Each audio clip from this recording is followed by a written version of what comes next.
Are you happy? Are you happy? Good. Yes, I can see how happy Simran is.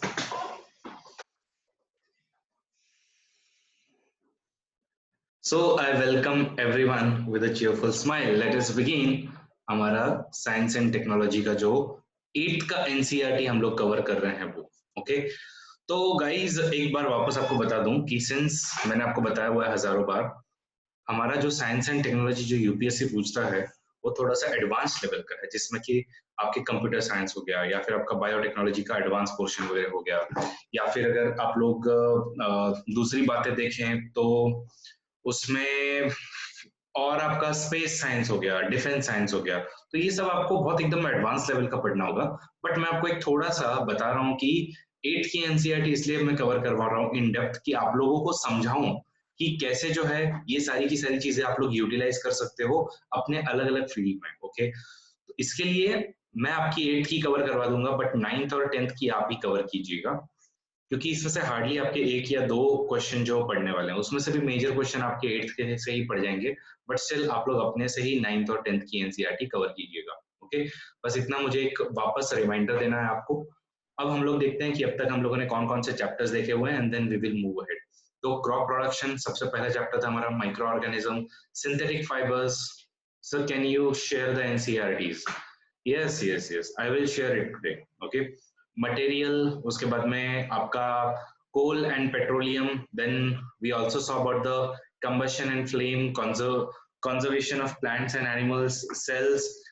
फिर पिछले lecture में हम लोगों ने reproduction in animals and reaching the adolescent stage, तो ये वाला जो है वो दोनों चैप्टर हम लोगों ने पिछले लेक्चर यानी कल के ही लेक्चर में हम लोगों ने कवर किया। अभी आज के लेक्चर में हम लोग जो है वो मेनली फोर्स एंड प्रेशर, मतलब एटलीस्ट मेरा टारगेट था कि force and pressure, friction, sound, ये सब मैं आपके कवर करवाऊं। बट इट सीम्स कि हमारे पास में सिर्फ एक रफली 1 घंटा है, 1.5 घंटा है। जब तक आप लोग कैप्चर कर सको उतना टाइम हमारे पास में है। फिर भी 1 सवा 8 तक हमारे पास में टाइम है, तो तब तक में हमारे जितना कवर होगा उतना हम लोग कवर करेंगे। और 2 सेशंस लूंगा मैं, जिसके बाद में आपका पूरा पूरा 8 का एनसीईआरटी इन इन डेप्थ एकदम मैंने आपका कवर कर दिया होगा। ओके, सो कल हम लोगों ने रिप्रोडक्शन इन एनिमल्स कवर किया, जिसमें हमने देखा कि मोड्स ऑफ रिप्रोडक्शन। पहले तो रिप्रोडक्शन क्यों इसेंशियल है?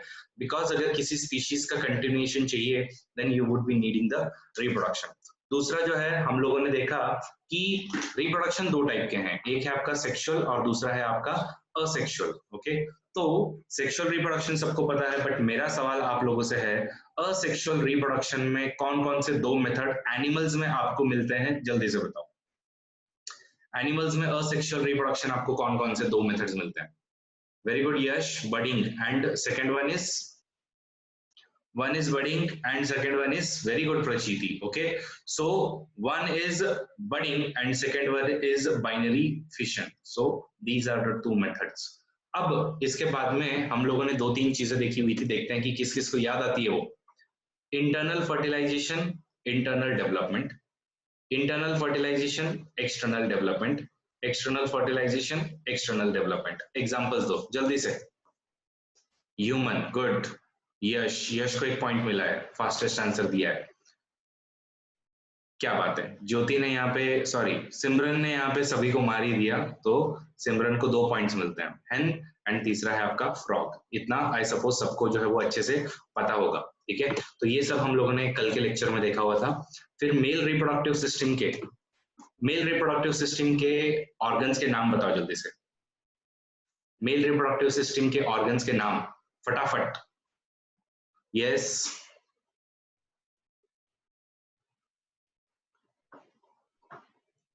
सिर्फ इतना ही है क्या? जो स्पर्म डक्ट है उसका नाम कौन लेगा? Sperm duct, yes. तो ये सारी की सारी चीजें हैं। फीमेल रिप्रोडक्टिव सिस्टम के पार्ट्स, ओवरी, गुड।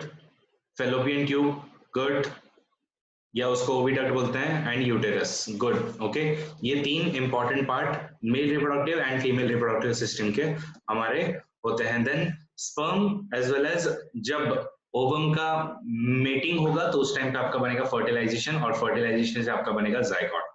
जाइगोट आगे किस में बनेगा? जाइगोट आगे क्या बनेगा? Embryo, very good. एम्ब्रियो आगे क्या बनेगा? एम्ब्रियो आगे क्या बनेगा? Foetus, very good. गलत मुस्कान, बेबी तो बाद में बनेगा, पहले फीटस बनेगा। फीटस और बेबी में क्या फर्क होता है? फीटस और बेबी में क्या फर्क होता है? Yes, baby is a full grown baby, while foetus में ऑर्गन्स जस्ट अपीयर होने शुरू होता है, ठीक है। तो वो सब हमने देखा था। इन विट्रो फर्टिलाइजेशन मैंने आपको बताया था कैसे होता है, तो एक्सटर्नल फर्टिलाइजेशन भी होता रहता है। फिर वी ऑल्सो सॉ अबाउट कि कैसे एग्जैक्टली यहाँ से, तो एक्चुअली कल थोड़ा सा मैंने गड़बड़ की हुई थी, वही गड़बड़ आज हम लोग सुधार भी देंगे। ओव्यूलेशन मतलब क्या होता है ना, ये ओव्यूलेशन यहाँ पे इस वाले पीरियड में होता है और ये धीरे धीरे आगे आता है और ये डेवलपमेंट वाला फेज होता है। तो मैं आपको थोड़ा सा आज मेंस्ट्रुअल साइकिल का एग्जैक्टली पूरा साइकिल 28 डेज का मैं जो इमेज लेके आया तो आपको बता दूंगा एग्जैक्टली क्या होता है उसमें। फिर ये सब हमने देखे थे, ओविडक्ट, विविपेरस। ओविपेरस के बारे में हम लोगों ने फर्क देखा हुआ था। विविपेरस जो लाइव बर्थ देते हैं और ओविपेरस जो अंडे देते हैं। ओके, सिंपल है। फिर ये आपके सेक्सुअल एंड असेक्सुअल मेथड्स हमने देखे थे। डॉली शीप के बारे में देखा था हमने और हमको पता चला कि मेनली जिसका न्यूक्लियस होगा, जिसका इसमें क्या बोलते हैं ना, डीएनए मटेरियल होगा, उसी के आगे सारी की सारी चीजें आने वाली। Yes, we also saw about the reaching of adolescent stage and since puberty पे जब भी हिट होता है तो उस टाइम पे यहाँ पे सबसे ज्यादा इनको मतलब they are capable of they become capable of reproduction at the same time they also have so many hormones, they also have so many changes, they also have this feeling of insecurity. So there are multiple things which go around. तो changes क्या दिखते हैं? एक तो increase in height है, उसके बाद में change in the body shapes है, वॉइस चेंज होता है मेन में खास करके जिसको एडम्स एप्पल बोलते हैं। चौथा जो है वो increased activity of the sweat and sebaceous gland.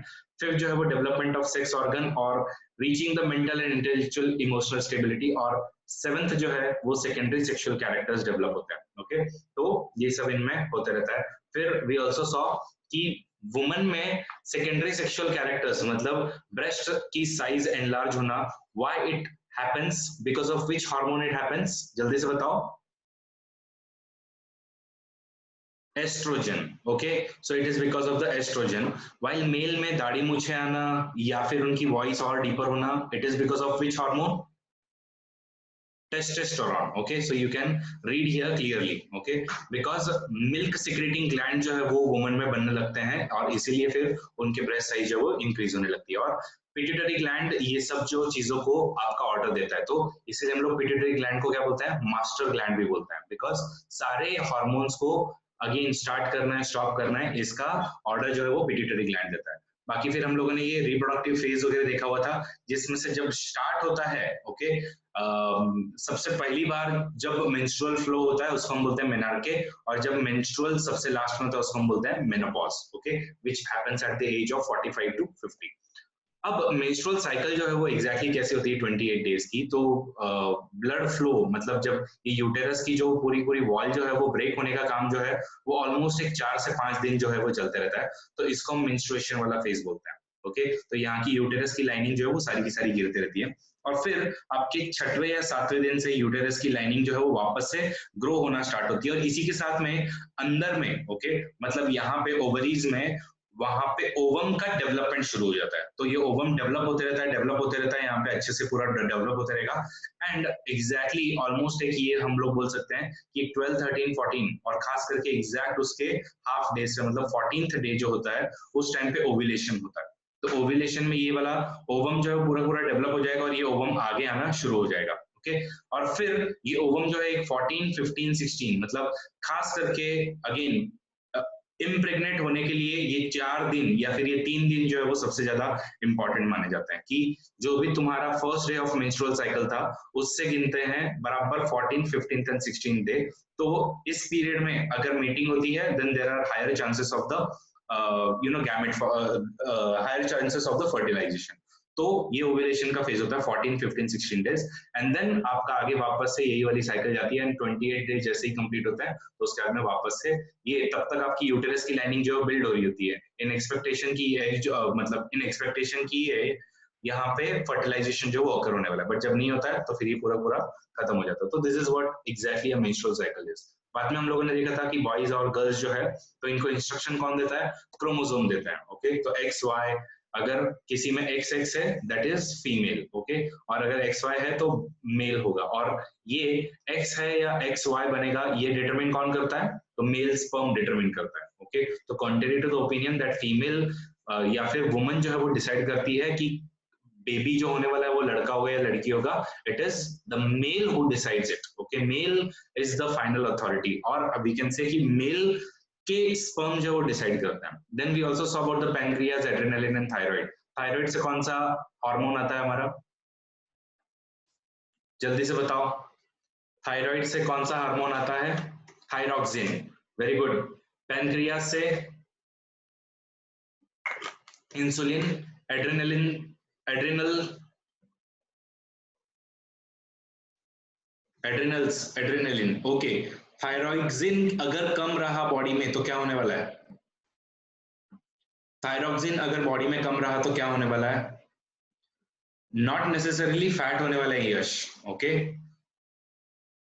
तीन मैंने डिसीजेस बताई थी, देखते हैं किस किस को तीनों डिसीजेस याद आ रही है। Yes, goitre is one, hypo और hypothyroidism, very good bell, okay. अगर इंसुलिन कम रहा बॉडी में तो क्या प्रॉब्लम होने वाली है? Diabetes, very good. And adrenaline अगर कम रहा तो? एड्रेनलिन कम रहा तो क्या होगा? Can't fight the stress, very good bell, okay. So stress को हम लोग जो फाइट नहीं कर पाएंगे, तो ये सारा का सारा अपने हार्मोन्स का खेल है, ओके। तो ये सब हम लोग देखा था, रिप्रोडक्टिव हेल्थ को कैसे मेंटेन करना है, कैसे वो ग्रोथ वाले पीरियड में अच्छा अच्छा खाना खाना है। और मैंने इवन सारे वुमन को भी बोला हुआ था, इवन सारे अपने मेन जो है उन सबको मैंने बोला हुआ था कि your body is yours and you have to take care of it ना। जब आप बूढ़े हो गए ना, या आप लोग अगेन बीमार भी पड़ गए ना, तो आपका ज्यादा 1 साल या फिर ज्यादा 5 साल कोई ना कोई आपकी सेवा कर देगा, ओके। बट अगर इसके ऊपर में तुम्हारी कोई सेवा नहीं करने वाला है, तो इससे बेटर है आप लोग अपने बॉडी का खुद ही ध्यान रखो। एनीवेज, फिर हम लोगों ने ये सब देखा था। देन वी आल्सो सॉ कि सिंस यंग वंस, ओके, या फिर एडोलसेंट लोग जो होते हैं, so they are almost very much confused and they feel insecurity, okay. जो भी उनके बॉडीली चेंजेस वगैरह हो रहे होते हैं, तो this is why they are very much prone to the drugs. और उसी टाइम पे उनका ब्रेन भी काफी एक्टिव होता है, एंड इसलिए फिर यहाँ पे उनको कोई भी मतलब they can become pray of the drugs. तो इसके लिए उनको थोड़ा सा ये सब चीजों को ध्यान रखना था। बाकी हमने ये भी देखा हुआ है कि मिथ एंड टैबूज, क्योंकि बचपन में ये सब चीजें चलाई जाती थी कि ए वो लड़के को मत देख, और मेंस्ट्रुअल पीरियड में अगर उस लड़के को देख लिया तो प्रेग्नेंट हो जाएंगे वगैरह।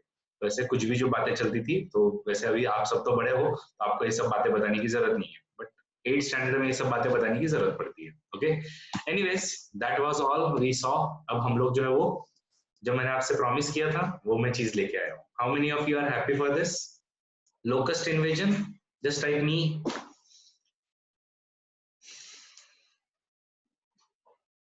So actually this is not the mandate of our lecture because ये करंट अफेयर्स में आता है, तो अगर नीरव सर को पता चला तो बोलेंगे साइंस को सिखाने में एक तो इतना टाइम लगा दिया है, ऊपर से तुम करंट अफेयर्स के इधर टाइम पास कर रहे हो। Anyways, but I took this opportunity, Nirav sir को हम बताएंगे नहीं मे बी, और चुपचाप हम लोग लोकस्ट इन्वेजन करंट अफेयर जो वो कवर कर लेते हैं। सो सीधा मुद्दे पे आते हैं हम लोग, और मुद्दे की बात ये है, लोकस्ट जो है अभी न्यूज में क्यों है? तो एक तो आपको पता है कि बीच में जब खास करके जब बारिश का सीजन आता है और जब सॉइल थोड़ी सी मॉइस्ट जब हो जाती है, तो उस टाइम पे लोकस्ट का इन्वेजन सबसे खतरनाक होता है। और अभी इस बार भी ऐसा ही हुआ था, खास करके गुजरात, राजस्थान, महाराष्ट्र, मध्य प्रदेश, पंजाब, हरियाणा और उत्तर प्रदेश जैसे जो स्टेट है, वहां पे बहुत प्रॉब्लम हुई थी लोकस्ट की। आप लोगों ने वो वीडियोस देखे होंगे कि ये टिड्डियों का आक्रमण, ये सब आपने सुना होगा, ओके। तो एग्जैक्टली ऐसा क्या है? क्योंकि अगर हम लोग इनका मेन लोकेशन अगर देखें, तो ये जो है वो आपके एक हॉर्न ऑफ अफ्रीका वाले रीजन में एक्चुअली इनकी प्रजाति पाई जाती है। बट हॉर्न ऑफ अफ्रीका से पूरा पूरा अगेन ये आपका इधर से आपका रेड सी वगैरह क्रॉस करके आना, और फिर इधर से पूरा पूरा सऊदी अरेबियन पेनिनसुला क्रॉस करना, फिर आपका पर्शियन गल्फ क्रॉस करके ईरान से होके, अफगानिस्तान से होके, पाकिस्तान से होके अगेन इंडिया तक आना, okay. So it's a big deal. और कैसे कोई ऑर्गेनिज्म जो है वो इतना सरवाइव कर पाता है, और कैसे जो है वो पूरी पूरी फसलें खत्म कर पाता है, तो यही आज हम लोग जो है वो थोड़ा सा समझने वाले हैं। फटाफट ही समझेंगे ताकि हम लोग अपने एक्चुअल मैंडेट पे आए, ओके। तो एक्चुअली ये मेरे करंट अफेयर्स के स्लाइड्स है और करंट अफेयर्स में मैंने बताया था कि ये why they were in news, so you all know in news में क्यों है। इनका अटैक जो है वो फरवरी में भी हुआ था, अभी रिसेंटली जून में भी हुआ था, और इसके पहले भी आपके नवंबर वगैरह में 2019 में खास करके इनका अटैक हो चुका है। तो इसके लिए ये पहले से ही चर्चा में बने हुए हैं और इनको हम लोग बोलते हैं लोकस्ट। बट ये लोकस्ट एग्जैक्टली है क्या और कैसे जो है इनका बिहेवियर चेंज होता है? तो होते ही ये टिड्डी है, लेकिन ये एक्चुअल में बिहेवियर चेंज करते हैं जब ग्रुप में आते हैं। तो इनकी खास बात यही है कि जब तक वो कम संख्या में है, एक इनफ संख्या में है, तब तक इनका बिहेवियर जो है वो एकदम नॉर्मल होगा। जैसे बाकी आपकी जो हरी वाली टिड्डी आप लोग जो देखते हो, ओके, तो वैसे ही ग्रास हॉपर, जैसे ये लोग ग्रास हॉपर होते हैं, उस टाइम पे इनका कुछ नहीं है, इधर से उधर जाओ, उधर से इधर जाओ, इतना ही है। But once they cross the number, एकदम ह्यूज अमाउंट में जब इनके नंबर बन जाते हैं, तो they not only change their behaviour but they also change their colours also. Okay, and that is what makes them unique, and that is what causes the entire destruction of the all the cropland. वही हम लोग जो है वो समझ के लेने वाले हैं। तो एग्जैक्टली होता क्या है? तो इसको हम लोग डेजर्ट लोकस बोलते हैं। रीजन आपको सिंपल पता है, because they originate from the जो हॉर्न ऑफ अफ्रीका है प्लस सऊदी अरेबिया के डेजर्ट से होके, अगेन ईरान से वगैरह डेजर्ट से होके वो आते हैं। Okay, a locust is large, mainly tropical, short-horned grasshopper with strong power of flight. तो स्ट्रॉन्ग पावर ऑफ फ्लाइट मतलब आप लोग खुद ही समझ सकते हो कितनी बड़ी फ्लाइट लेके आए हुए हैं। सोमालिया से होके यहाँ तक आना मतलब बहुत बड़ी बात है। Okay, they differ from ordinary grasshopper in their ability to change behaviour and form swarms that can migrate over the large distances. तो एक्चुअली है कुछ नहीं, वो ऑलमोस्ट ग्रास हॉपर्स ही हैं, बट ग्रास हॉपर से, ऑर्डिनरी ग्रास हॉपर से कैसे different होते हैं? बिकॉज वो अपना बिहेवियर जो है वो चेंज करते हैं। Okay, why do locusts change their behavior? A desert locust increase in number and become more crowded. They change their behavior from that of acting as an individual, that is solitarious insect, to that of acting as a part of the group, that is gregarious. So you can see कि जब आपका एक, हम लोग इसको बोल सकते हैं कि थ्रेशोल्ड जब आपका क्रॉस हो जाता है, कि इस थ्रेशोल्ड के ऊपर में समझो 1000 के ऊपर में अगर ये आपके लोकस्ट जो है उनकी संख्या अगर बढ़ जाती है, then rather than remaining solitary, मतलब अकेले रहने की बजाय उन लोग जो अपना पूरा पूरा बिहेवियर चेंज कर देते हैं। when they become so much crowded, तो उन लोग जो है वो एकदम आपके जो वो ग्रेगेरियस बन जाते हैं। और ग्रेगेरियस मतलब कि आप लोग एक ग्रुप के अंदर में फिर पूरा पूरा काम करने वाले हो, और एक ग्रुप बिहेवियर जैसा आपका हर्ड मेंटालिटी जो होती है वैसे इनकी पूरी पूरी मेंटालिटी चेंज होती है। तो this is what changes. So firstly as I said कि उनका एक इंडिविजुअल लेवल से लेके आपका बिहेवियर जो है वो as a part of group level पे चले जाता है। The appearance of locust also changes. तो मैंने आपको बोला solitary adult are brown whereas gregarious adults are pink. Okay, तो जो इमेच्योर होंगे वो आपके पिंक कलर के हो जाएंगे, एंड जो आपके मेच्योर हो जाते हैं उनका कलर जो है वो ऑलमोस्ट एक येलोइश जो है वो कलर हो जाता है, और बाकी इसके पहले के जो होंगे उनका कलर होगा ब्राउन। तो देखो आप लोग देख सकते हो जो सॉलिटरी रहेंगे उनका कलर ब्राउन मिलेगा आपका हर बार, और जो आपके ग्रेगेरियस बन जाते हैं because of the large population, so they will also change the colour, and that is what make them unique. That यहाँ पे उनका यही बात है, खास बात क्या है कि दे change their behaviour. Your internet connection is unstable. सबको सुनाई दे रहा है? Come on guys, just let me know everything is fine. Okay, मुझे जस्ट एक नोटिस आया था इसलिए मैं बोला पहले एक बार पूछ लेता हूं। ठीक है ठीक है ठीक है, चलो शुरू करते हैं हम लोग आगे वापस।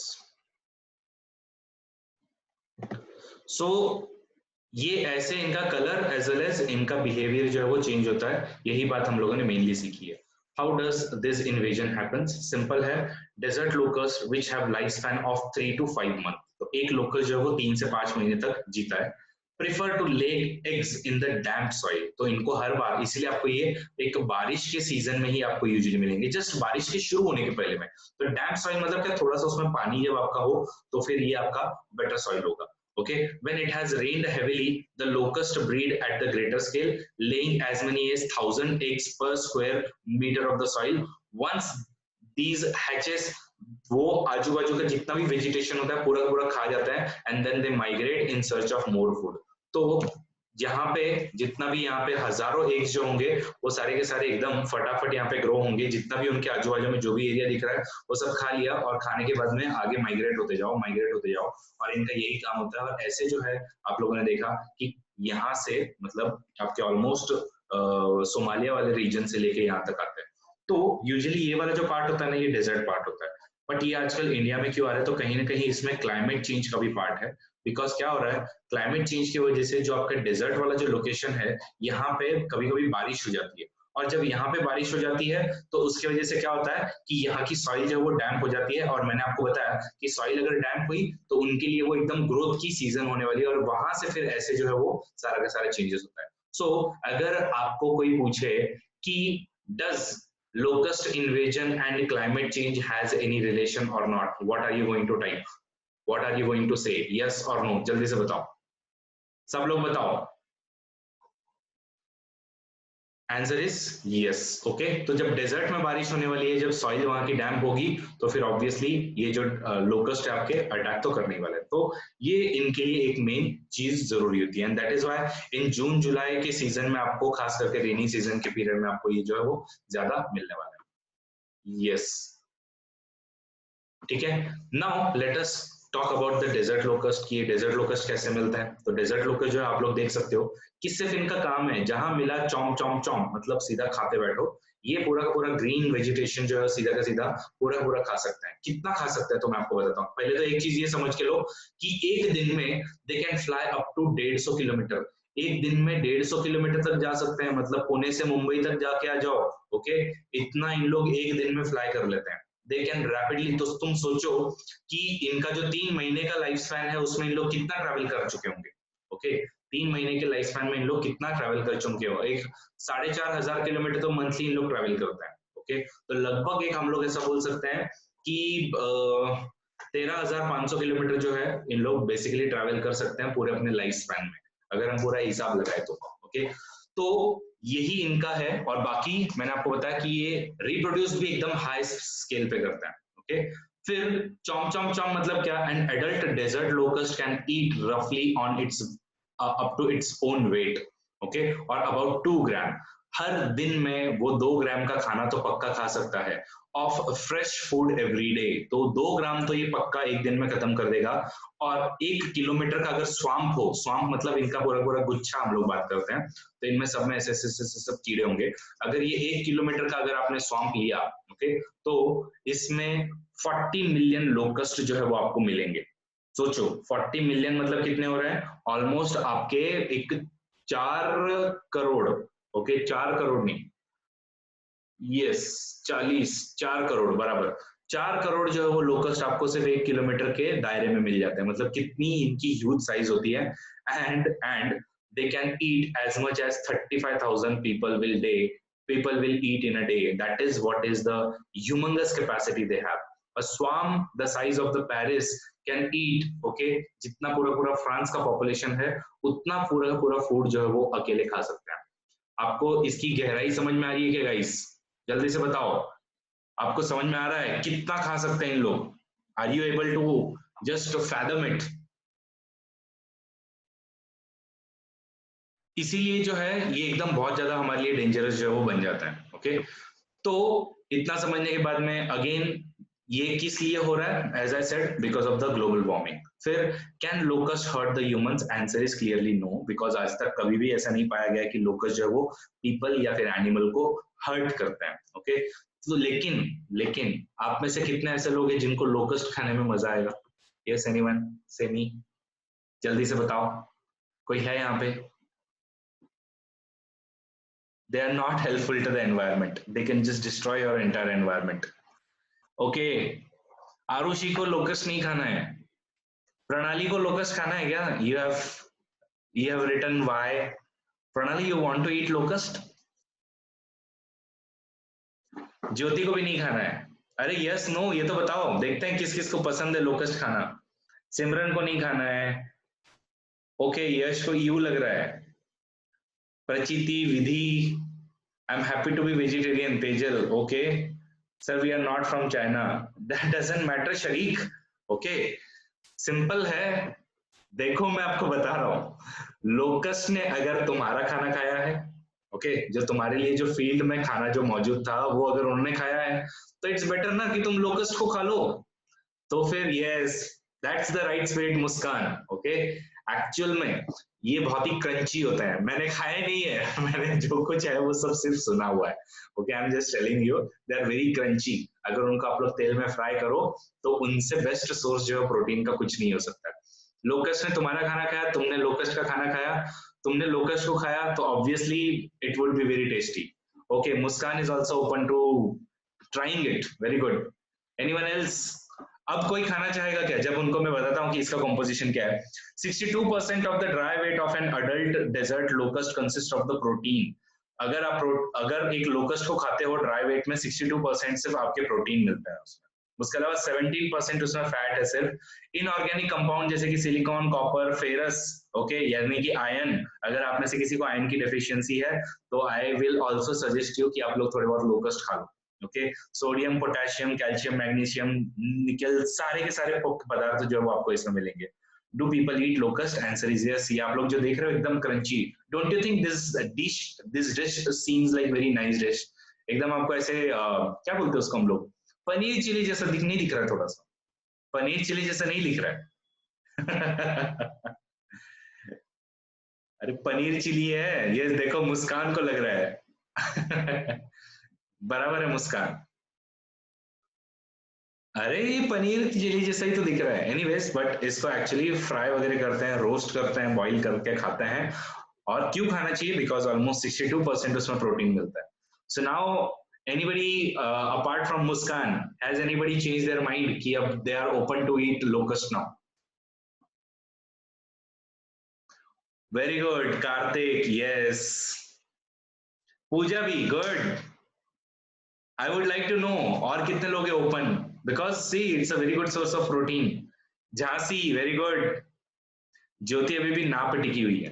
एनीवेज, प्रणाली गुड एक से भी ज्यादा प्रोटीन यहाँ मिल रहा है तुमको। Karthik, I am a vegetarian so I won't be eating it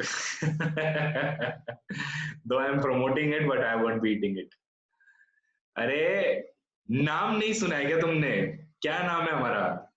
Arvind Singh Raj Purohit. हाँ, वही पुरोहित जो हम लोग पहले सारे लोगों को जो क्या बोलते हैं ना त्रस्त किया करते थे, हिस्ट्री में आपको नीरज सर ने सिखाया होगा। वही पुरोहित जिसने एकदम पूजा पाठ वगैरह करके। ओके, बट एक्चुअली हम लोग वो वाले पुरोहित नहीं होते थे जो पूजा पाठ वगैरह करते थे। हम जो है वो राज पुरोहित हुआ करते थे, एज इन राज पुरोहित यानी कि द्रोणाचार्य जैसे हो गए हमारे। ओके, या फिर कृपाचार्य हो गए, या फिर परशुराम भगवान हो गए। So we were of that category, we used to teach okay शस्त्र और शास्त्र। तो ये दो शिक्षा जो है वो हमारा देने का काम होता था। तो इसमें से फिलहाल शास्त्र तो मैं आपको अभी सिखा ही रहा हूँ, किसी दिन आओ मैदान में तो शस्त्र भी सिखा दूं। Yes, king scholar, yes. तो ब्राह्मण होने की वजह से I don't eat it. Anyways, चलो, I hope you enjoyed this desert locust वाला पार्ट। ओके, और इसके ऊपर कौन ध्यान दे रहा है? तो हमारे यहाँ पे एक ऑर्गेनाइजेशन है जोधपुर की, तो लोकस्ट वार्निंग ऑर्गेनाइजेशन, जो कि मिनिस्ट्री ऑफ एग्रीकल्चर के अंडर में काम करती है। तो इसकी वार्निंग वगैरह जो भी इशू करना है से दे डू इट। ओके, चलो अभी सीधा का सीधा हम लोग मुद्दे पे आते हैं। लोकस्ट को कैसे कंट्रोल कर सकते हैं?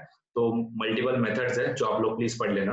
अगेन इसमें अपने को टाइम ज्यादा भी इन्वेस्ट करने की जरूरत नहीं, बिकॉज ऑलरेडी लोकस्ट ही हम लोगों ने आधे घंटे में सीखा है, आगे अपने को जाना है।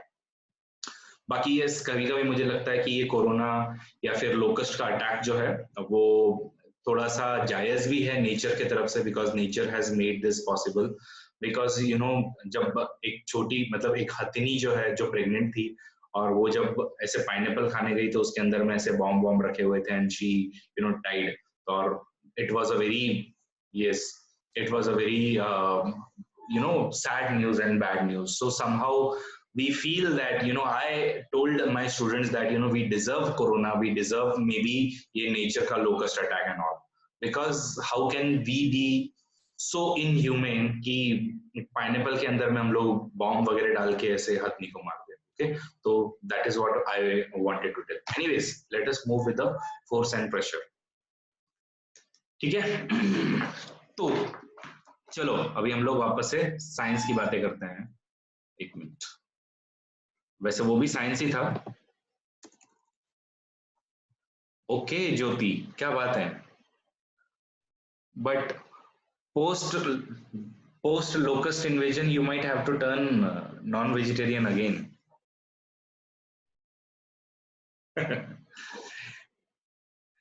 सो force and pressure, okay, that is what we are going to study. तो अभी हम लोगों ने एक थोड़ा सा केमिस्ट्री का पार्ट किया हुआ है, थोड़ा सा अभी हम लोगों ने बायो का पार्ट किया हुआ है, थोड़ा मे बी एनवायरमेंट वाला पार्ट किया हुआ है 8 के एनसीईआरटी में, and now we are moving towards the physics वाला पार्ट। तो फिजिक्स तो बहुत ही इंटरेस्टिंग सब्जेक्ट होता है। एनीवेज, आप सबको पता है कि बॉल को अगर फास्टर मूव करवाना है या फिर अगर बॉल को रोकना है, तो इन सब चीजों में एक चीज लगने वाली है जिसको हम बोलते हैं सिंपली फोर्स। ओके, तो फोर्स जो है वो या तो आपका पुश हो सकता है या फिर आपका पुल हो सकता है। तो दो टाइप का आपका जो फोर्स होता है। तो इट डिपेंड्स कि अगर किसी भी बॉडी का, चाहे एक बॉडी का स्टेट जो है, अगर वो आइडल पोजीशन पे है, उसको अगर आपको स्पीड देनी है, ओके, तो भी आपको फोर्स लगाना पड़ेगा। या फिर एक मतलब कोई बॉडी जो है वो मोशन में है, उसको अगर if you want to stop it, then also you will have to apply the force. तो फोर्स जो है वो आपको हर बार जो वो जरूरी लगने ही वाला है। तो force can be of two type, that is push या फिर पुल यूजुअली। ओके, यूजुअली जो है वो पुश या फिर पुल टाइप का फोर्स होता है, बट इसके अलावा भी आपके मल्टीपल फोर्सेस जो वो हो सकते हैं। Okay, motion imparted to the object was due to the action of force. जब भी मोशन कभी भी एक आपकी जो भी बॉडी जो आइडल अगर पड़ी हुई है, अगर उसको हम लोग मूव करवा रहे हैं, then you obviously have to give a force. तो इसमें बहुत सारी स्टोरीज ये वो किया हुआ है, विच आई डोंट थिंक अपने को नेसेसरी है, तो हम सीधा सीधा उसमें से क्या बेटर पोर्शन है उतना ही उठाने वाला है। तो सिंपल है, मतलब अब यहाँ पे बताया कि एक गाड़ी जो है वो रुकी हुई है, तो रुकी होने के बाद में अगर ये सिर्फ इसके पीछे खड़ा रहे तो इसको कुछ होने वाला है क्या? Answer is no. जब ये धक्का देता है, एज इन जब ये फोर्स अप्लाई करता है, तो फोर्स कौन सा होगा इसमें से? पुश होगा या पुल होगा? सिर्फ इतना बताओ मुझे, फोर्स कौन सा होगा? पुश होगा या पुल होगा? Very good, okay. तो सिंपली यहाँ पे फोर्स जो है वो पुश का होने वाला है। इसमें आपका पुल का फोर्स है या फिर पुश का फोर्स है? जो फुगड़ी इन लोग जो खेल रहे हैं उसमें पुल है या पुश है? ओके, सिंपल है, फुगड़ी जो है वो पुल के फोर्स की वजह से इन लोग खेल पा रहे हैं। यहाँ पे भी अगेन पुल का फोर्स है, ये पुल कर रहा है एक को और ये इधर से इसको पुल कर रहा है। और यहाँ पे कौन सा है? जब ये दोनों लड़कियां जो लड़ रही है, girls fight, push, okay, so this is what has been explained in this entire page। तो वो छोटे बच्चों के लिए है, हम लोग बड़े बच्चे हैं, अपने को कोई इन सब चीजों की जरूरत नहीं। Thus, an interaction of one object with another object result into force between the two objects। तो आपका फोर्स जो है वो कब होता है? जब एक ऑब्जेक्ट और दूसरा ऑब्जेक्ट जब इंटरैक्ट करते हैं तभी आपका फोर्स आता है। तो forces are due to the interaction, obviously, क्योंकि आप अकेले किसी भी चीज को कुछ नहीं कर सकते, आप सिर्फ खड़े हो तो फोर्स नहीं लगेगा। But when you are applying, और जब इसको पुश कर रहे हो तो you are interacting with this object, so one object is interacting with this another object, then you have the force। तो force is generated by interaction। simply यही यहाँ पे फर्स्ट टॉपिक जो आपको बता रहा है, एक्सप्लोरिंग द फोर्सेस। तो एक्सप्लोरिंग फोर्सेस में क्या है? ये अगेन आप लोग जो है वो फोर्सेस का सिंपल है कि अगर आप दोनों भी सेम डायरेक्शन में अगर फोर्स लगा रहे हो, ओके, दोनों भी अगर सेम डायरेक्शन में अगर फोर्स लगा रहे हो तो इसका मूवमेंट जो है वो ज्यादा होने वाला है। मतलब क्या? इसका नेट फोर्स जो है वो एडिशन होने वाला है। मतलब ये ए का फोर्स और बी का फोर्स दोनों का एडिशन होने की वजह से ये और ज्यादा आगे जाने वाला है। बट अगर ये दोनों भी एक दूसरे के चीजों को ऑपोजिट डायरेक्शन में अगर पुश करने वाले हैं तो फिर क्या होने वाला है? इनके फोर्स का सब्सट्रैक्शन जो होगा उसके हिसाब से ही मोशन होने वाली है। इतना सबको पता ही है। वही जो आपके टग ऑफ वॉर में भी होता है कि जो ज्यादा पुल वाला फोर्स लगाएगा, यहाँ पे ज्यादा पुश का फोर्स लगाना है, और यहाँ पे जो भी ज्यादा पुल वाला फोर्स लगाएगा उस डायरेक्शन में आपकी मोशन जो होने वाली है। सो सिंपली ये वाला आपको पार्ट क्या बोल रहा है?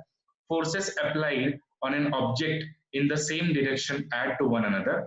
नाउ रिकॉल वगैरह छोड़ो, if the two forces act in opposite direction of the object, the net force acting on it is the difference between the two forces। समझ में आ रहा है सबको कि कैसे जो है वो अगर तुम एक साथ में पुल करोगे तो आपका नेट फोर्स ऐड होगा, as in additional force add होने वाला है, और यहाँ पे आपका नेट होने वाला है। सबको समझाएगा? ये सबको समझाएगा? जल्दी से वाई प्रेस करो।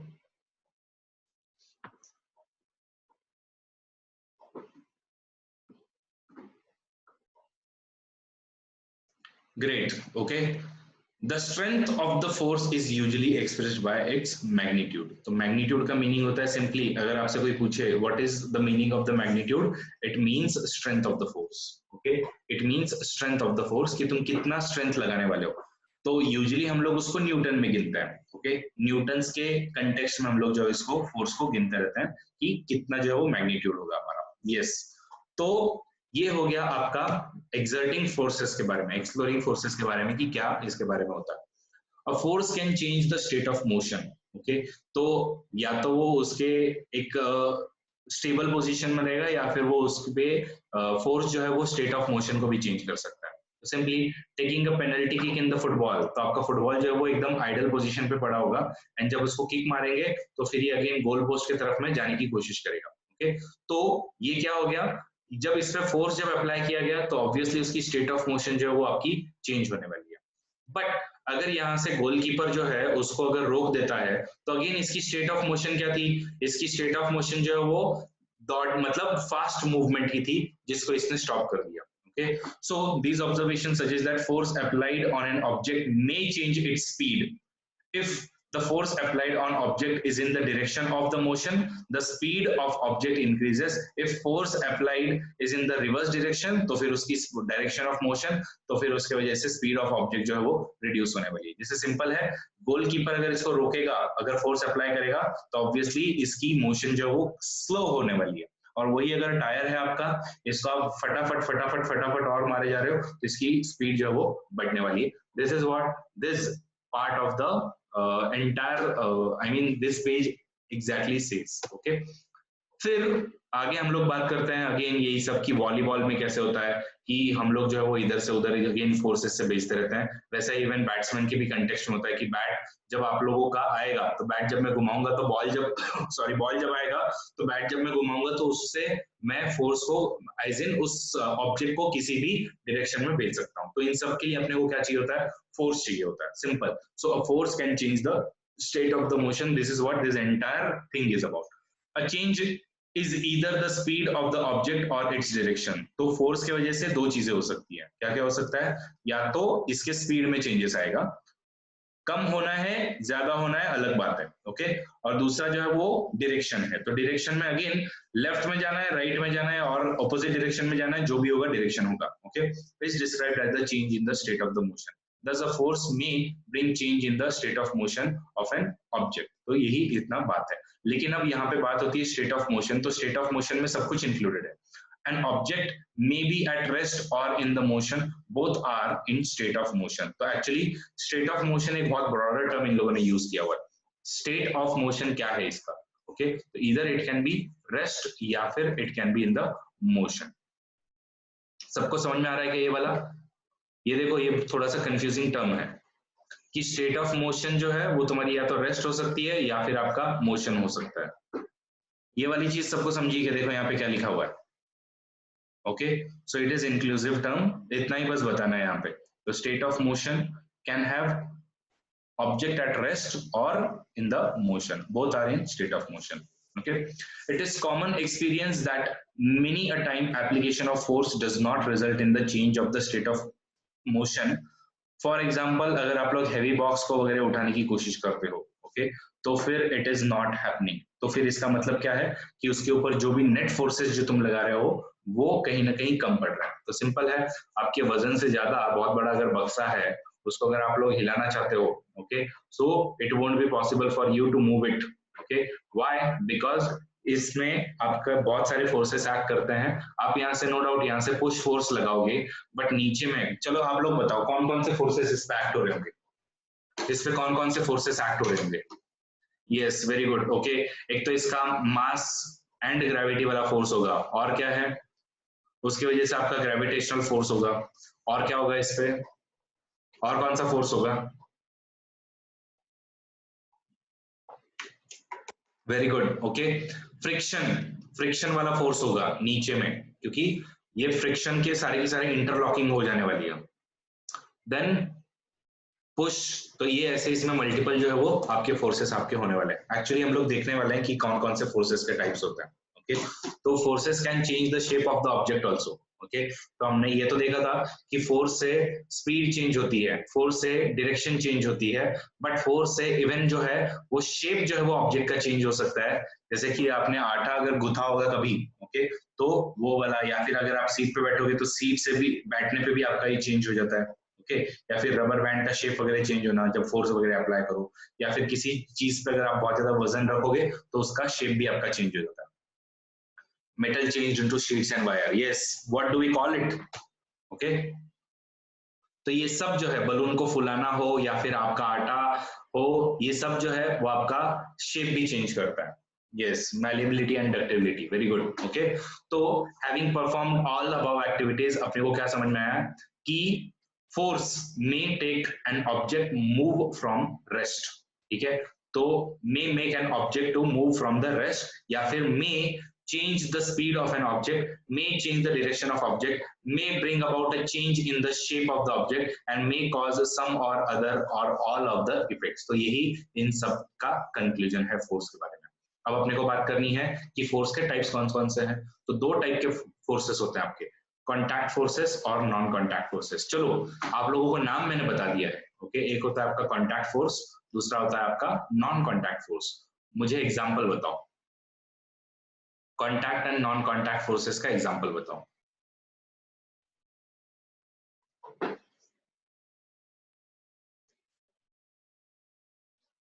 पहले कॉन्टैक्ट फोर्स की बात करते हैं। पहले कॉन्टैक्ट फोर्स, यस ठीक है, पुश पुल, और क्या है?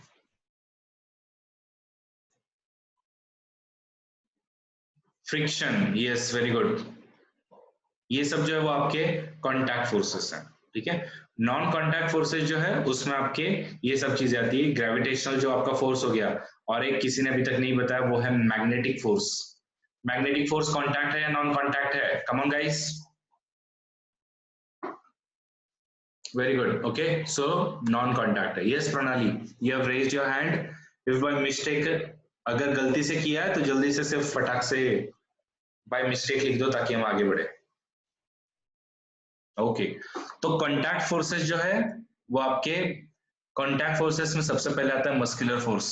ओके, तो आपके मसल्स के through the force resulting due to the action of the muscles is known as the muscular force. Okay, किसी भी ऑब्जेक्ट को, जैसे बकेट, ओके, जिसमें पानी भरा हुआ है, वो बकेट को उठाना, उसमें आप लोग क्या लगाने वाले हो? मसल्स लगाने वाले हो, जिम में जाके मसल्स लगाने वाले हो, तो ये होता है मस्कुलर फोर्स। ओके, तो कैन पुश और पुल और लिफ्ट, तो ये सब चीजें जो है वो आपका कॉन्टैक्ट फोर्सेस में मस्कुलर फोर्सेस करते हैं, हम लोग हमारे मसल्स के थ्रू जो यूज करते हैं। Okay, it is muscular force that enables us to perform all the activities involving the movement या फिर बेंडिंग अगर बॉडी की करनी है तो।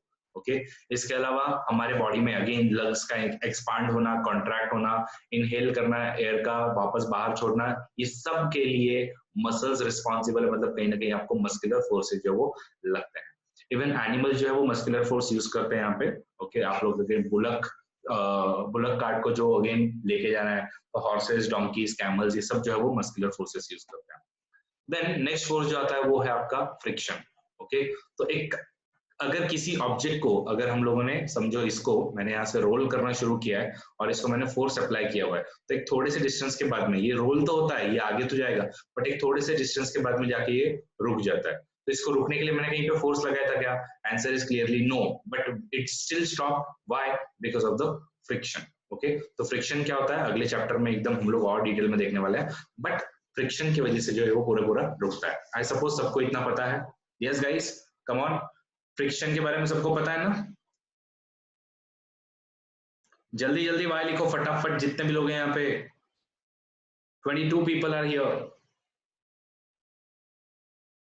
ओके, तो चाहे फिर वो आपकी बाइसाइकिल, अगेन आप लोग जो पेडल वगैरह कर रहे हो, एक पेडलिंग जैसे ही रोक देते हो तो थोड़ी देर के बाद में रुक जाता है। कार या स्कूटर को अगेन तुम लोग जब इंजन वगैरह बंद कर देते हो तो उस जगह पे आ जाता है। बोट को अगेन जब तुम रोइंग वगैरह बंद कर देते हो तो again it is going to come at a standstill. So why this happens? Okay, so this happens because यहाँ पे जो है वो एक इनविजिबल फोर्स आपका एक्ट करता है, and that is called as the friction force. The force responsible for changing state of motion of object in all these examples is called as the force of friction. The force of friction always acts on all the moving object and its direction is always opposite. Remember this. अगर object इस तरफ में move कर रहा है तो फिर friction force का इस तरफ में movement होने वाला है। Okay? Friction force हर बार जो है वो opposite direction में लगने वाला है। तो कभी भी याद मत रखना, कभी भी ऐसा गलत मत समझ लेना कि ये यहाँ से ऐसे जा रहा है तो फ्रिक्शन फोर्स जो है वो अपर डायरेक्शन में जाएगा। ओके, क्या चीज समझ में आई है? सब लोग जल्दी से लिखो इसको। Friction force always opposite in force applied, friction force always opposite, always in opposite direction of force applied. Everybody type that.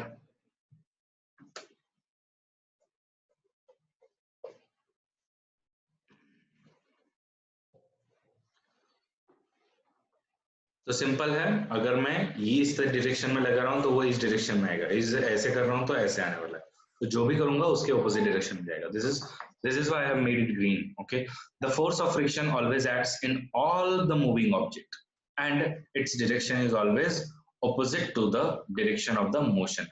Since the force of friction arises due to the contact between the surfaces, that is why it is example of the contact forces. तो दो example हमने देख लिए. Okay, muscular forces as well as frictional forces. अब हम लोग बात करते हैं नॉन कॉन्टैक्ट फोर्सेस की. Non contact forces again simple है, आप लोग देख सकते हो कि अट्रैक्शन मैग्नेट में या फिर रिपल्शन मैग्नेट में, ये सब हो पाता है because of the non contact force. और नॉन कॉन्टैक्ट फोर्सेस में सबसे पहला एग्जांपल जो है वो आपका मैग्नेटिक फोर्स है. I don't need to explain you this because this is a very easy वाला पार्ट. ओके, तो अगर नॉर्थ नॉर्थ पोल आपके आएंगे तो रिपेल होगा, नॉर्थ साउथ आएगा तो अट्रैक्ट होगा. नेक्स्ट जो है वो इंपॉर्टेंट है, वो है इलेक्ट्रोस्टैटिक फोर्स. तो कभी कभी ओके, कभी कभी इवन इलेक्ट्रोस्टैटिक फोर्स आप लोगों ने आपने अपने कंबल में वगैरह एक्सपीरियंस किया होगा. तो स्ट्रॉ को अगर आप अगर पेपर से रब करो, ओके, तो समझो एक आपने स्ट्रॉ ली हुई है, इस एक्सपेरिमेंट में वही बताया हुआ है कि समझो आप लोगों ने एक स्ट्रॉ ली है और ये स्ट्रॉ को ओके अगर आप ऐसे हैंग करके यहाँ पे ऐसे रख दो, ये इसका इसको आधा कट करके रखा हुआ है. फिर अगर आप इस स्ट्रॉ से इसको मतलब नॉर्मल जो आपका दूसरा आधा पार्ट जो है स्ट्रॉ का वो अगर लेके आओ तो इसमें आपको कोई भी फोर्स ऑफ अट्रैक्शन नहीं दिखेगा या रिपल्शन नहीं दिखेगा. बट फिर आप सडनली क्या करते हो, इस वाले पार्ट को, इतने वाले पार्ट को एक पेपर के साथ में रब करते हो. ओके, तो जब पेपर के साथ में जब इसको रब करते हैं तो इसमें इलेक्ट्रोस्टैटिक फोर्स जो जनरेट होता है एंड देन ये वाला पार्ट जो है ये और ये दोनों भी एक दूसरे को अट्रैक्ट करते हैं. ओके, बिकॉज इनमें चार्जेस जो थोड़े से अलग अलग हो जाते हैं और इलेक्ट्रोस्टैटिक फोर्स जो इसके बीच में क्रिएट होता है. बट जब ये वाले एंड को भी मैं पेपर से रब कर देता हूँ तो इनमें सेम चार्जेस जो दोनों जगह पे आते हैं, दोनों भी एक दूसरे को रिपेल करते हैं. बस यही वाला इस एक्सपेरिमेंट में बताया हुआ है. Okay, a straw is said to have acquired electrostatic charge after it has been rubbed with the sheet of the paper. Such a straw is an example of the charged body. The force exerted by charged body on another charged or uncharged body is called as the electrostatic force. Come on guys, सबको electrostatic force समझ में आया तो जल्दी से EF type करो. Electrostatic force.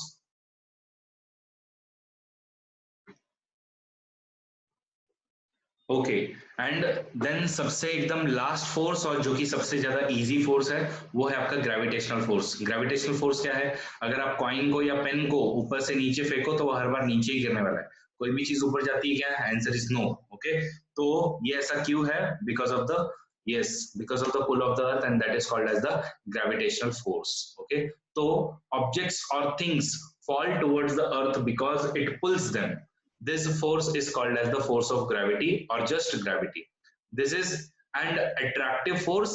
The force of gravity acts on all the objects. The force of gravity acts on all of us. The time without our, all the time without we being aware of it. Okay. उसके बाद में water begins to flow towards the ground या फिर again आपकी और भी चीजें जो नीचे डाउनवर्ड डायरेक्शन में ही गिरता है because of the gravitational force. Gravity is not property of earth alone. आपको हर तरफ में हर एक ऑब्जेक्ट में यूनिवर्स में देखने को मिलेगा. इनफैक्ट यही ग्रेविटेशनल फोर्सेस को अगेन हम लोग जब डीप में देखेंगे वो है ब्लैक होल में. जब हम डीपर साइंस देखेंगे तो यूपीएससी आपको ब्लैक होल्स के बारे में पूछेगा, बट आपको ग्रेविटेशनल फोर्स तो भी पता होना चाहिए. So that is about the gravitational force. तो यहाँ पे अपने सारे के सारे फोर्सेस जो वो कवर हो गए हैं. सो आई सपोज आपको सारे के सारे फोर्सेस, पुश पुल फोर्सेस का इम्पैक्ट क्या होता है और कॉन्टैक्ट नॉन कॉन्टैक्ट सारे के सारे आपको समझ में आ गए होंगे. जल्दी से वाई लिखो, then we can move towards the pressure. So we have simple definition for the pressure. ठीक है, प्रेशर की सिंपल डेफिनेशन क्या है कि force applied unit per area. कील जो होती है हमारी, ओके, कील जो होती है इसको ये ऐसे तुम लोग कील देखने वाले हो. ठीक है, ये मेरा दरवाजा है, ये मेरा ए पार्ट है और ये मेरा बी पार्ट है. दरवाजा जो है थोड़ा सा मोटा है, इसमें मुझे अगर मैं बी वाला पार्ट जो है वो इस तरफ में रखूं ऐसे, ओके, और ऐसे में कील को अगेन यहाँ से हथौड़ा वगैरह मारूं, क्या लगता है कील इस दरवाजे के अंदर जाने वाली है या नहीं जाने वाली है? यस और नो? यस और नो?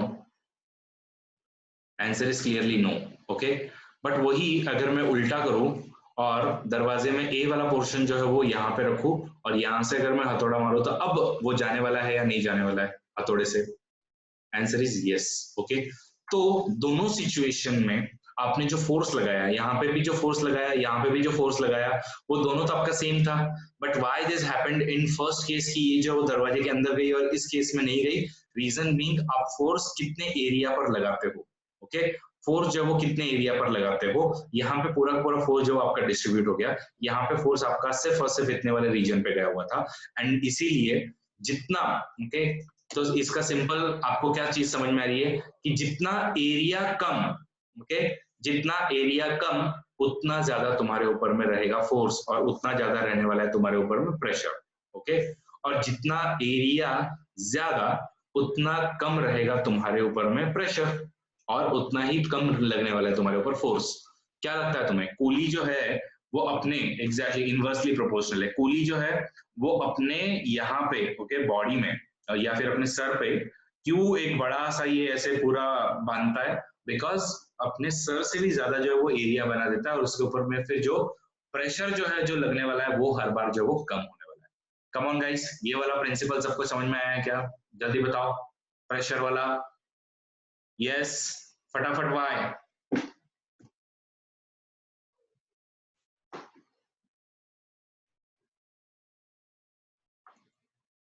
ठीक है, तो वही वाला प्रिंसिपल आपके ब्लंट या फिर शार्प नाइफ में भी होगा।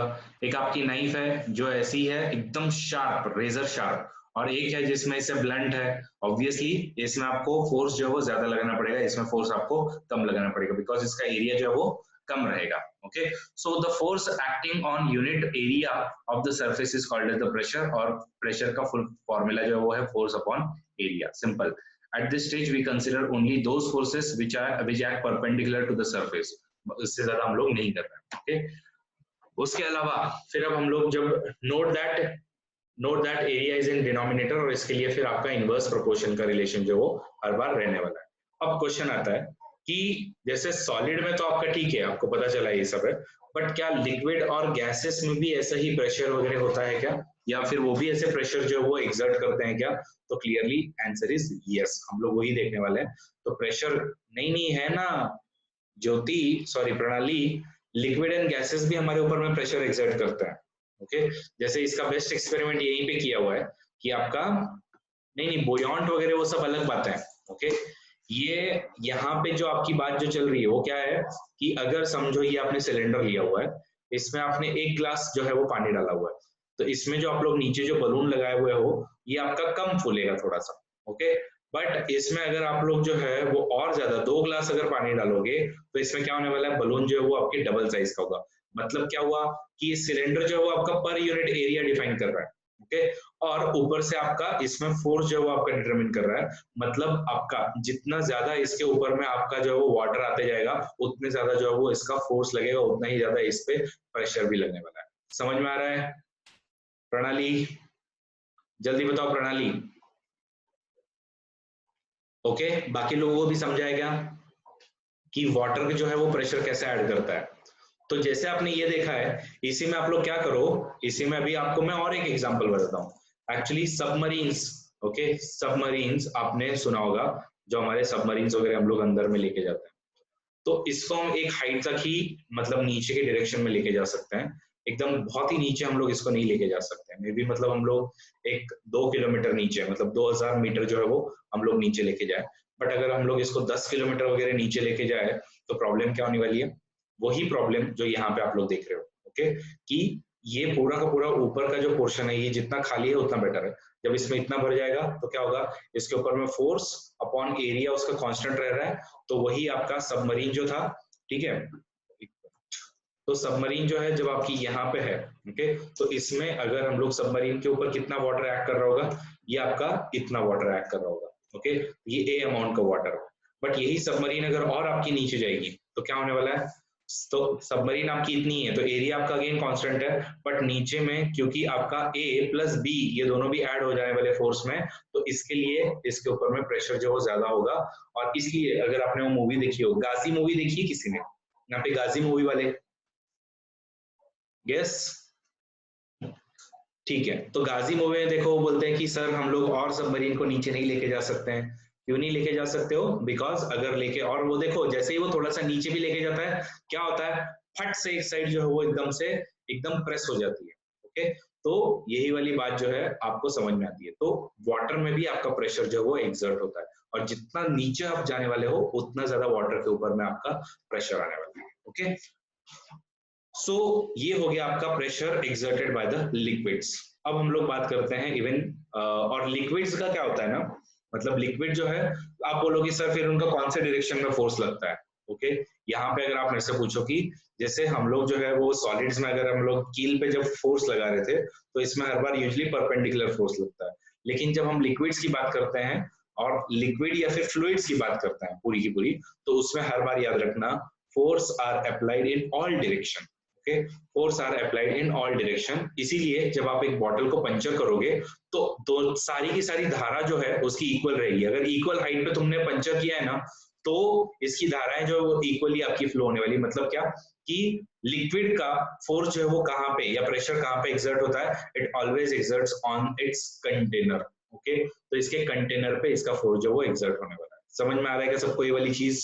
यस, जल्दी से वाई, यस भी मत लिखो, सिर्फ वाई लिखो। गुड। सो तो यही वाली चीज है आपका, ऐसे इसमें भी, इस एक्सपेरिमेंट में भी दिखता है कि फोर्स जो वो इवन नीचे वगैरह में आपका एक्ट होता रहेगा। But can you now say that liquid exert pressure on the walls of the container? Answer is yes. Okay, तो सिंपल है, लिक्विड जो है वो वॉल जो है कंटेनर के उस पर हर बार जो फोर्स एक्सर्ट करता रहता है, प्रेशर जो वो एक्सर्ट करते रहता है। तो इतना हो गया आपका। या फिर इवन जब आप लोग बलून वगैरह जब फुलाते हो उसमें भी वही होता है, उसके वॉल पे जो है वो सारा का सारा प्रेशर होता है। तो इसका मतलब क्या है, गैस एज वेल एज आपका वाटर या लिक्विड दोनों भी आपके, खास करके इसके कंटेनर पे प्रेशर जो वो एक्सर्ट करता है। ओके, तो ये हो गया आपका। तो air also exerts pressure in the all direction. Okay, और इसीलिए फिर वो आपके ट्यूब में वगैरह जो है वो आपके एयर जो है वो ट्यूब में वगैरह हम लोग भरते हैं। तो gases to exert pressure on the walls of their container, simple यही वाला इसका फंडा है। तो चाहे वो सॉलिड हो, चाहे वो लिक्विड हो, चाहे वो गैस हो, सबका प्रेशर जो वो आपके ऊपर एक्ट करते ही रहता है। एंड इनफैक्ट अपने को क्यों एक्सपीरियंस नहीं होता है, क्योंकि अगर अगेन हम लोग अगर हवा देखें, ओके, तो अगर हम लोग हवा देखें तो बारीक पापा एटमॉस्फेयर बना हुआ है। तो अभी तक आपका ज्योग्राफी हुआ नहीं है, बट अभी मैं आपको सिंपली बता देता हूँ। सबसे नीचे होता है आपका troposphere. Sir how come the fishes don't feel the pressure? Just like you don't feel the pressure on the earth. Simran, आपको अर्थ के ऊपर में प्रेशर क्यों नहीं फील हो रहा है? मैं अभी आपको बताता हूँ, आपका आंसर आप खुद ही देने वाले हो। ठीक है, सबसे नीचे होता है आपका ट्रोपोस्फियर। ठीक है, यहाँ पे आप लोग सब रह रहे हो, घूम रहे हो, मस्त डांस कर रहे हो, यहाँ पे पार्टी कर रहे हो, यहाँ पे आप लोग कोरोना से बच के आपके घर में बैठे हुए हो, तो ये आपका ट्रोपोस्फियर है। ऊपर में अगर हम लोग जाएं तो फिर आपका आता है स्ट्रेटोस्फियर। ओके, यूजुअली क्लाउड जो है वो आपके ट्रोपोस्फियर में आपको मिलेंगे, और स्ट्रेटोस्फियर के जस्ट ऊपर में आपके प्लेन वगैरह जो है वो उड़ते रहते हैं। ओके, फिर और अगर आप लोग ऊपर जाओगे तो आपके और मीजोस्फियर आएगा, फिर में भी एक्सोस्फियर, थर्मोस्फियर, ये सब आपके स्फीयर्स वगैरह चलते रहते हैं। इन सब में ओके, इन सब में आपके ऊपर में एयर बिछी हुई है। तो इसमें ऑब्वियसली ऑक्सीजन है, हाइड्रोजन है, नाइट्रोजन है। और क्या एयर का प्रेशर नहीं होता है क्या? एयर का फोर्स नहीं होता है क्या? ऑब्वियसली होता है। एयर का वजन नहीं होता है क्या? ऑब्वियसली होता है। ओके, तो तुम्हारे बॉडी पर भी अगर तुम देखो तो तुम्हारे हेड जितना अगर तुम ऐसे पूरा का पूरा ऊपर तक अगर बनाओ, तो तुम्हारे ऊपर में इतना जो है वो प्रेशर पूरा पूरा तुम्हारे बॉडी पर एक्ट कर ही रहा है। समझ रहा है? ओके, तो तुम्हारे बॉडी में इतना प्रेशर तो एक्ट हो ही रहा है, बट तुमको ये पता क्यों नहीं चलता है? बिकॉज अगेन सिंपल है, एक फोर्स को दूसरा फोर्स काटने वाला है। तो हमारे बॉडी में फोर्स जो है वो ज्यादा एक्सर्ट होता है। हमारे बॉडी में फोर्स जो है वो ज्यादा एक्सर्ट होता है, और ऑलमोस्ट जितना एटमॉस्फेरिक प्रेशर है उसको इक्वेट करता है। इसलिए हमको कभी भी फील नहीं होता है कि हमारे ऊपर में एटमॉस्फेयर के एयर का इतना ज्यादा जो है वो वजन हमारे सर पर है करके। समझ में आ रहा है क्या?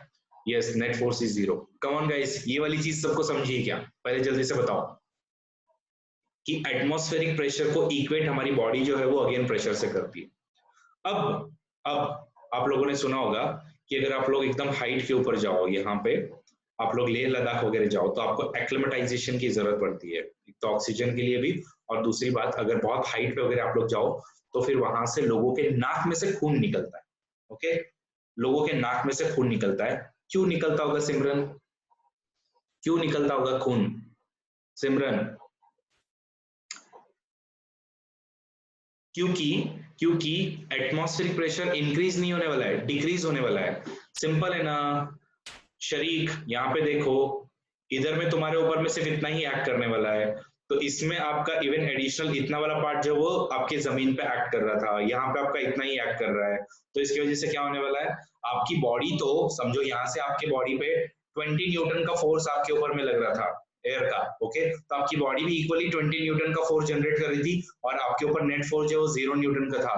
जब आप हिल के ऊपर में गए तो आपके ऊपर में 18 न्यूटन का फोर्स लग रहा था, बिकॉज आपके ऊपर में अब कम हवा आ रही है। ओके, लेकिन आपकी बॉडी तो अभी भी 20 न्यूटन का फोर्स जनरेट कर रही है, बॉडी को थोड़ी पता है कि मैं ऊपर आया हुआ हूँ, तो फिर क्या होने वाला है, 2 न्यूटन का फोर्स जो है वो एडिशनल लगने वाला है और उसकी वजह से कभी कभी नाक में से खून निकलता है। शरीक समझ रहा है क्या? जैसे ऊपर जाओगे वैसे एटमॉस्फेरिक प्रेशर कम होने वाला है। सबको समझाएगा यहाँ पे सिमरन? यस, जल्दी बताओ एवरीवन कि एटमॉस्फेरिक प्रेशर जो है, या आप लोग ऊपर हाइट पे जब जाओगे तो फिर क्या प्रॉब्लम होने वाली है आपको?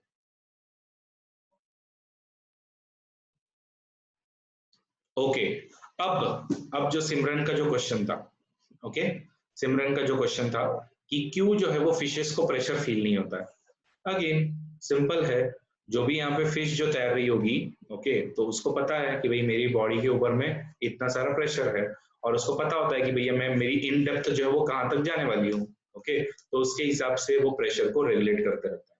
ओके, तो जैसे हम लोग अर्थ के ऊपर रह के हमारा 20 न्यूटन का फोर्स अगेन रिवर्स में जनरेट कर रहे हैं, तो इन लोग थोड़ा ज्यादा जनरेट करते होंगे, मे बी 30 न्यूटन का।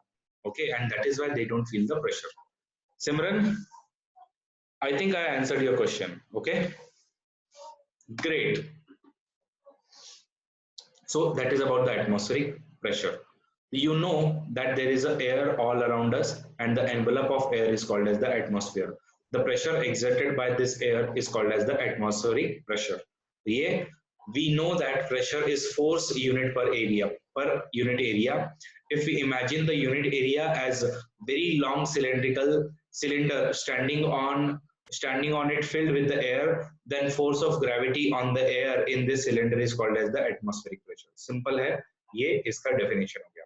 ओके, बट कभी कभी हम लोग क्या करते हैं कि हम लोग यहाँ से इवन एयर जो है वो कैसे आपका प्रेशर वगैरह और एक्ट करवाता है। ओके, क्योंकि एटमॉस्फेरिक प्रेशर जो है इस पे कंटिन्यूअसली एक्ट कर रहा होता है, तो ये एटमॉस्फेरिक प्रेशर को ही यूज करके हम लोग कौन कौन से इक्विपमेंट यूज करते हैं। तो आपने वो ऐसे दीवार पे या कांच पे चिपकाने वाले वो देखे होंगे कि आप ऐसे फट से इस पे दबाते हो और फिर ये जो है इसके ऊपर में इसमें से हवा जो है वो आपकी निकल जाती है, एंड सिंस इसमें से हवा बहुत सारी निकल जाती है तो इसके ऊपर में जो है वो सारे के सारे सराउंडिंग से एटमॉस्फेरिक प्रेशर काम करता है और इसके ये सारा का सारा चिपका हुआ रहने वाला है। ये वाला देखा है कि आपने, इसको क्या बोलते हैं, I don't know, a rubber sucker में भी, yes, a rubber sucker, we create a vacuum. ये आप लोगों में से कितने लोगों ने देखा है? इवन आप लोगों ने अपने कार के पैनल पे वगैरह लगाया होगा, घर पे कहीं ना कहीं लगाया होगा इसको। Yes, good. सो उसमें आपका प्रिंसिपल कौन सा एक्ट करता है? एटमॉस्फेरिक प्रेशर वाला ही प्रिंसिपल एक्ट करता है। So when you press the sucker, most of the air between the cup and its surface escapes out. The sucker sticks to the surface because the pressure of atmosphere acts on it. To pull the sucker off the surface, the applied force should be large enough to overcome the atmospheric pressure. समझ में आ रहा है? अगर इसको निकालना है आपको वापस से, तो आपको एटमॉस्फेरिक प्रेशर जितना ही वापस से प्रेशर जो हो उससे ज्यादा आपको प्रेशर लगाना पड़ेगा, तभी आप लोग इसको बाहर निकाल पाने वाले। ओके, तो यही वाली बात है। और लास्ट में आपका यहाँ पे दिया हुआ है कि एक ओटोवन ग्लू, क्या नाम है इसका, गुरिके, ओके, ग्यूरिके। तो ओटोवन ग्यूरिके एक जर्मन साइंटिस्ट था जिसने 17th सेंचुरी में क्या किया, उसने पंप इन्वेंट किया और वो पंप से उसने पूरा पूरा वैक्यूम क्रिएट किया और उसने सारी की सारी एयर जो है उसमें से निकाल दी, और एयर को निकालने के बाद में with help of his pump he demonstrated dramatically the force of the air pressure, कि air pressure का force कितना होता है. He joined two hollow metallic hemisphere of 51 centimeter diameter. Okay, और इन दोनों को उसने पूरा पूरा जोड़ दिया, और उसके बाद में इस साइड में आई थिंक कुछ 8 घोड़े और इस साइड में 8 घोड़े लगाए, दोनों 8-8 हॉर्स पावर से भी इसको जो वो अगेन सेपरेट नहीं कर पाए. This is the power of the air pressure. खास करके जो हमारा, अगर हम लोग इसमें से पूरी पूरी एयर जो है वो अगर सक कर ले तो यही वाली प्रॉब्लम होती है. बचपन में इवन आपके साथ में भी ये हुआ होगा. फनी इंसिडेंट से मेरे साथ हुआ है, आपके साथ तो पक्का हुआ ही होगा. हम सब जो है वो पेन यूज करता है, बराबर है. पेन का जो टोपन होता है, ओके, वो टोपन को आपने ऐसे मुंह में लिया होगा और उसको सक किया होगा. सक करने से क्या हुआ?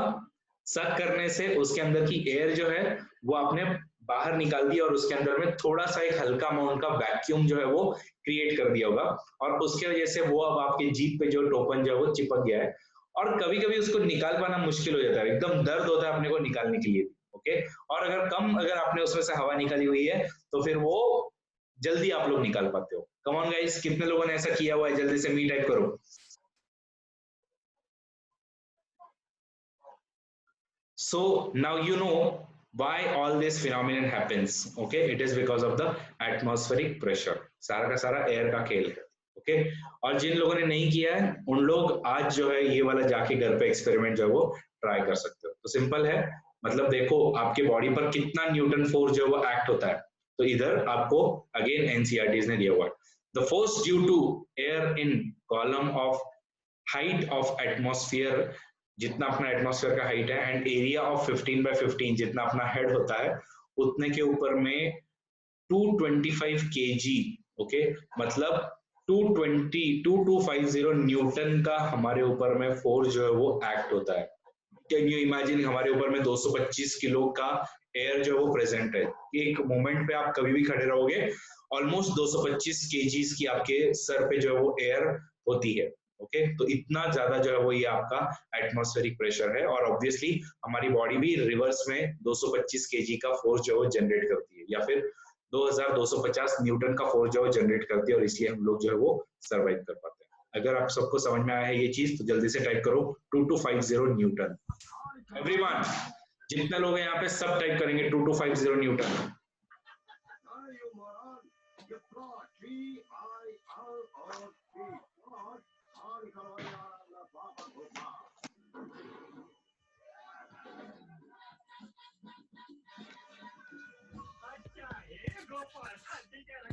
Yes, someone's mic is on.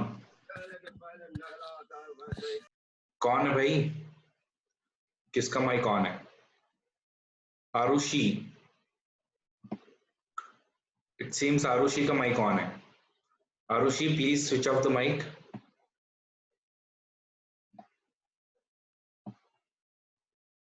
ठीक है. एनीवेज, सबको समझ में आ गया है? Okay, so will just stop here. आज हम लोगों ने बहुत सारी इंटरेस्टिंग चीजें जो है वो देखी हुई है, बट यस डेफिनेटली हम लोग जब तक क्वेश्चन सॉल्व नहीं करते तब तक मैं किसी को जाने नहीं देने वाला हूँ. चलो फटाफट fill in the blanks. To draw water from well we have to dash at the rope. Okay, we have to pull at the rope. Very good. A charged body dash and uncharged body towards it. Attracts, या pull भी बोल सकते हो. Attracts better होगा. To move a loaded trolley we have to.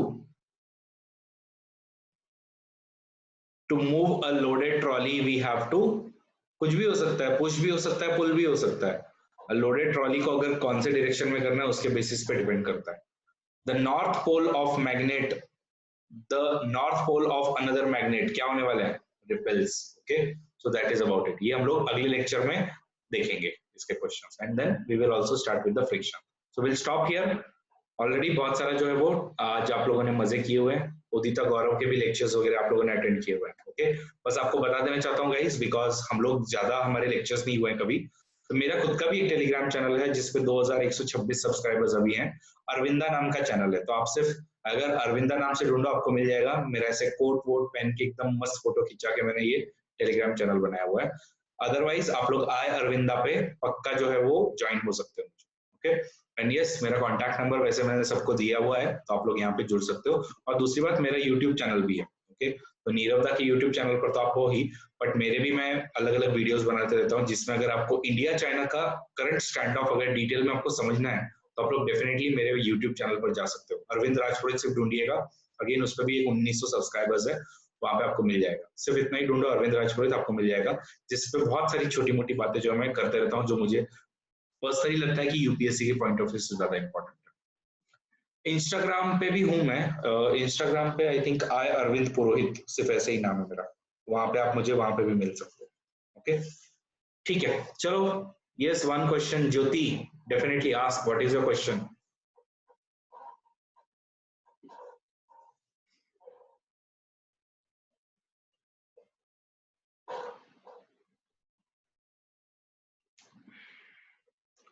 Whom do we need to update on optional?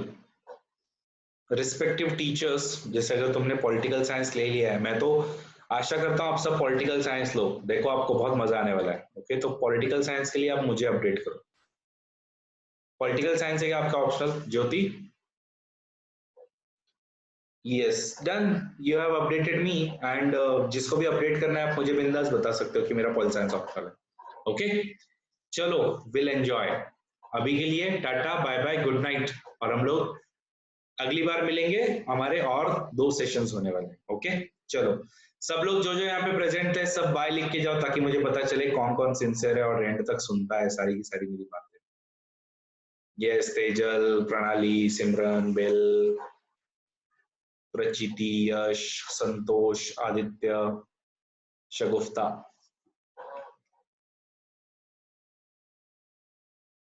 ठीक है, take care guys, good night.